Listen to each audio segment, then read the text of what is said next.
So any naysayers coming on, they won't get to this part of the video because they'll click off after 2 minutes. They'll write a comment and then they'll go to the next one. So I'm not going to reach them unless I put this at the start of the video. Maybe. You're allowed a good whinge.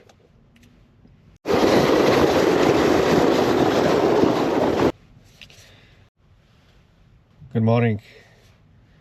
All right.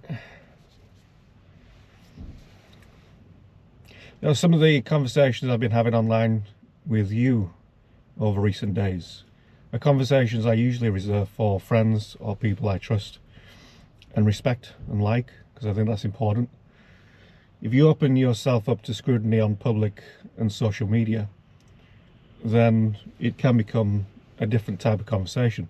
But what I've noticed from the comments in the comment section of the videos is, yeah, I'm attracting a really high quality audience. That's not often the case, though, is it, on social media? You often put up an idea and a lot of people come in and disagree with it.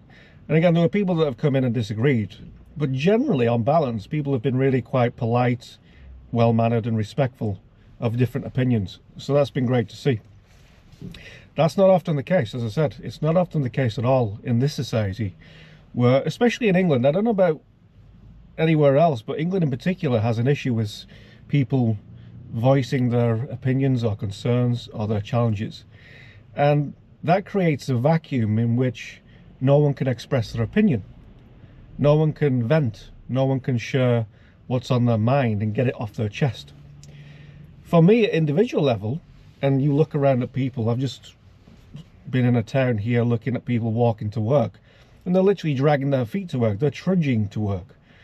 Yet maybe come their morning break, they'll be talking about their business, their managers, their bosses, and how crap it is. Or, you know, on the other side of it, how good it is. So we need places that are safe for people to share their feelings. As a society, that is relatively healthy. It's healthy. It's a healthy thing to do. It's always been a healthy thing to do. But for whatever reason, it's not something that we do very well in this country, I think, sometimes. Someone has a concern about their town, someone has a concern about an issue that's particularly topical or controversial, and they get shut down, they get cancelled, and all these things. I don't think that's any good at all. I'll share more about my background and my story over time and as this channel unfolds. But I've lived in countries where freedom of speech is not a right. It's not protected. It's not something that's encouraged. Yet even in those countries, like China being probably the biggest one in the world for censorship and other things, they have a particular name for their internet users, which is netizens. And netizens, I've got to say, you talk about change and influence. Netizens have huge influence on Chinese society. They really do. So when people come into the comments and say, well, you know, you're just whinging online, you're just saying these things. Maybe in the comments they're having a go at you for stating your opinion or having a good old moan about something. It really does affect things. And especially if it scales up and compounds, then all of a sudden it becomes something that people have to take seriously. So if anyone complains to you about whinging online or sharing your frustrations, ignore them. Or actually just say thank you. Thank you for your opinion. You're welcome to it. We live in a free speech society. That really wind them up. But it's true, and it creates that depression within people sometimes, because you depress instead of expand. I think a lot of great successful people, they tend to get out all of that negativity from within themselves in a positive way. And that can just be sharing with friends, with our loved ones. It can be, taking action. That's another positive thing to do. But venting and sharing frustrations or challenges or things that can be improved or having some reflection is always a good thing, in my view, because it gets it out. It stops polluting your body from the inside and starts improving things on the outside. That's what society needs, in my view. We need more of that digital activism, where we can share our views in a very healthy and productive environment. So again, another guy came on one of the videos and said, "Oh, look at you responding to comments like a headless chicken." I kind of love that. It's a very English thing to say. But if you've taken the time to comment on a video, I'm probably going to take the time to reply. I think that's just good manners. But also, I'm genuinely interested in your feedback and your concerns about the state of this nation. So this has turned into a series about the UK dystopia, but it's all with an eye on reflection. It's all with an eye on what can be improved. And I think it's largely a positive thing. It's a largely positive thing that we're doing here. So any naysayers coming on, they won't get to this part of the video because they'll click off after 2 minutes. They'll write a comment and then they'll go to the next one. So I'm not going to reach them unless I put this at the start of the video. Maybe. You're allowed a good whinge. I give you permission. I give myself permission. Because actually, what I found talking to you lot, there's a few hundred of us now. Whereas before I was just talking to myself, which was also fine. Simply because it's cathartic. It allows me to reflect openly. It allows me to get off some thoughts that normally would have stayed in here or would have come into the written form. I like to write. They would have come out somehow. But this is a different method for me. I've never really shared like this on social media in this way. And I like it. I think it's good. So we have an opportunity here to create something meaningful. Some positive change perhaps. But raising awareness of the issues in the UK is a good place to start. We can go on to talk about the UK utopia. We can definitely talk about that because there are so many great things about this country. So many beautiful things about this country. And if you find when you're walking around all these shithole places in this country, because we are recognising that some places are absolute hellholes, you know what makes them so special sometimes?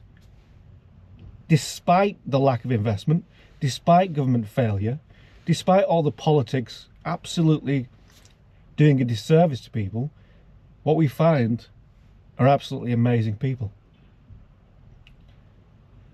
I think I might have just walked into something there.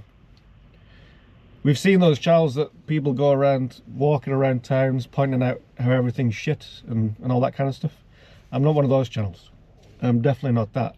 But I am naturally nomadic, so I do have mobility. So if you did want to send me into some of these towns that you have concerns about, I'd probably go. I'd probably go and have a look. But likewise, some of the towns that are doing really well, I'd also like to be curious about those and go and see what they're doing that is working, to balance things out a bit. It's not all doom and gloom in this country, but at the moment there's a lot more gloom than bright spots. But again, I love this country in many ways, particularly nature and the landscapes. The people are still, I still think the British people are the finest, some of the finest people in the world. Friendliest, most, supportive community. That's what I've experienced as a nomad in this country. Whenever I've needed help, whenever I've been able to give help or be of service to someone who needs a little bit of help, I don't think twice about that. Never ever have I refused help from someone who needed it when I'm out and about in nomadic life, and likewise never have I not received help when I've needed it too. That's the mark of a beautiful country. It's not the people that are failing us. It's not the people that are failing us.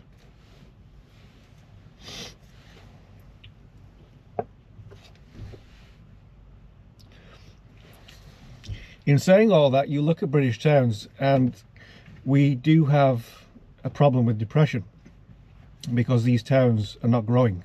They're going the other way. Boarded up retail outlets, towns that haven't been utilised by the communities that they're supposed to be serving, fragmented neighbourhoods, lack of safety, lack of investment, lack of infrastructure. So there is a real depression happening in our towns and cities.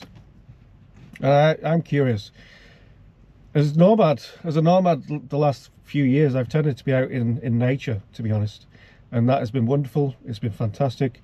It's been great for everything about the human experience. So to drag me to one of these towns is going to be a challenge, but if we want to go there, I'll go there, because I think we do need to raise more awareness of what's happening in real Britain. I think most people around the world, especially people come, I've read some of the comments there, they're shocked to hear British people talking like this about their country. They're shocked to see videos of people walking around derelict towns, abandoned buildings, and fragmented communities. It's a real shock to them, because all they see is London and some of the wonderful things London has. London, maybe as a tourist city, is still doing okay. You know, it still brings in the tourists. But if you look around the outskirts of London, you get further out away from Buckingham Palace, you realise it's not all sunshine and rainbows. There's a lot of issues there. So shining a light on the rest of Britain, because again, sometimes this country feels like the United Kingdom of London and everywhere else. And then you start to look at what's happened over the last 2 to 3 decades, and you realise, you know, this has been very deliberate to make London into this mega city, to channel all our eggs into that London basket as a financial centre, and the City of London in particular, which is an incredible thing, to be honest. Do some research on the City of London. You know, our monarch has to ask permission to go visit that place. Interesting.